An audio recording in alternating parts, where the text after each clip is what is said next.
ఆ సొసైటీ ఏంది, ఆ డైరెక్టర్లు ఎవరు, ఎందుకు ప్రైవేట్ గా అమ్ముకోండి చెప్పి రైతులను డైరెక్టర్లు ప్రోత్సహిస్తున్నారు. ఒకసారి దాని మీద పూర్తి స్థాయి లోపల విచారణ జరిపించాలని జిల్లా కలెక్టర్ గారికి సందర్భంగా నేను సవినయంగా అప్పీల్ చేస్తా ఉన్నా.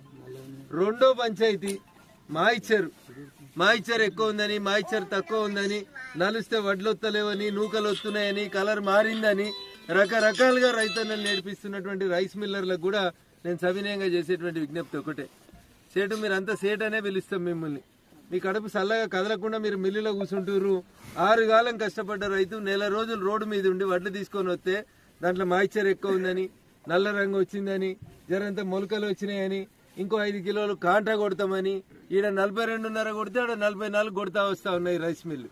కాబట్టి దయచేసి దళారుల ప్రమేయం తగ్గించుర్రి, అన్నం పెట్టే రైతన్నకు సున్నం పెట్టొద్దని కాంగ్రెస్ ప్రభుత్వానికి సందర్భంగా నేను విజ్ఞప్తి చేస్తా ఉన్నా.